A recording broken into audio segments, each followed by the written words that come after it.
শেষ হয়ে যেন আল্লাহর স্মরণে জীবনটা শুরু হলো আজান শুনে শেষ হয়ে যেন আল্লাহর স্মরণে শান্তি পাবো জীবন মরণে অন্তর ভরিয়া রাখো আল কোরআনে ক্ষমা করো প্রভু আল্লাহ ওসিলায় রাসূলুল্লাহ ক্ষমা করো প্রভু আল্লাহ ওসিলায় রাসূলুল্লাহ। আমরা মুসলমান, আমাদের কেমন ভাবে চলতে হবে বুঝছো? কোরআনের পথ ধরে জীবন গড়ো, নবীজির সুন্নাতে আঁকড়ে ধরো। কোরআনের পথ ধরে জীবন গড়ো, নবীজির সুন্নাতে আঁকড়ে ধরো। মুমিন পরিচয় হবে গো তোমার, মুমিন পরিচয় হবে গো তোমার।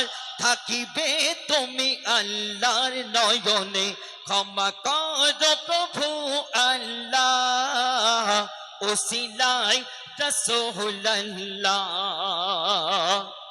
শুধু নামাজ পড়লে হবে না, গাড়ির পেছনে লেখা থাকে আপনার ব্যবহারই আপনার পরিচয়। আপনি নামাজ পড়ছেন, রোজা করছেন, আর মানুষের সাথে খারাপ ব্যবহার করছেন, এতে আল্লাহ আল্লাহ রসুল খুশি হবে? হবে না। তো শোনো, মুখে পানি কদম ধরে মতন কথা শুনে ভিজে যাবে জালিমের মন। মুখে পানি কদম ধরে মতন কথা শুনে ভিজে যাবে জালিমের মন। ফলোয়ার্স হও নবী মুহাম্মাদের, ফলোয়ার্স হও নবী মুহাম্মাদের। দুনিয়া ঝুঁকিবে তোমার সামনে ক্ষমা করো প্রভু আল্লাহ ওসিলায় রাসূলুল্লাহ। শেষ কথায় কবি লিখছে, শোনো, আমাদের বাড়িতে মসজিদ মাদ্রাসা থেকে চাঁদা নিতে আসে, তাই না? আমরা যার যেমন অকাত 10, 20, 100, 50, 200, 1000, 10,000 দিয়ে থাকি। এই যে দান, এই দানের কত বড় মর্তবা দেখুন। এই দানকে বলা হয় সাদকায়ে জারিয়া। আপনি দুনিয়া থেকে চলে যাবেন, কবরে শুয়ে শুয়ে এর ফায়দা পাবেন। শুধু আপনি না, আপনার 14 পিঢ়ি শুয়ে শুয়ে এর ফায়দা পাবে।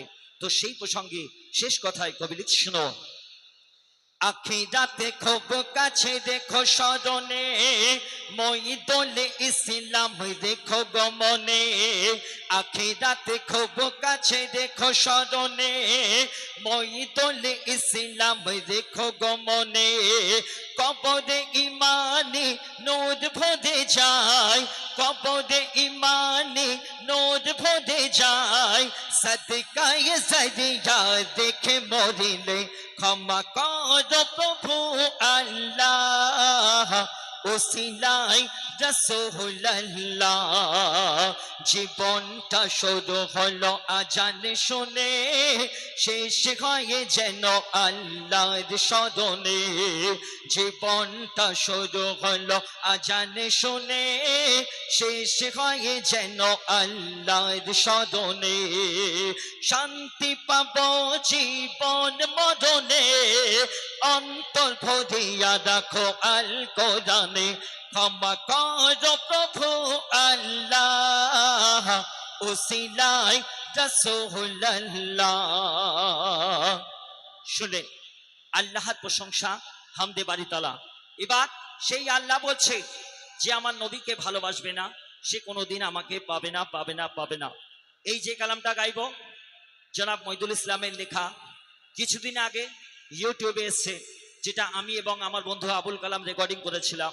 তো আবুল কালাম আজকে নেই, আমি জহিরকে এই গাজালটা আমার সাথ দেওয়ার জন্য বলবো, আর রেজাউল ভাই যদি দেয় তো খুব জোর হবে ইনশাআল্লাহ। তো যাই হোক,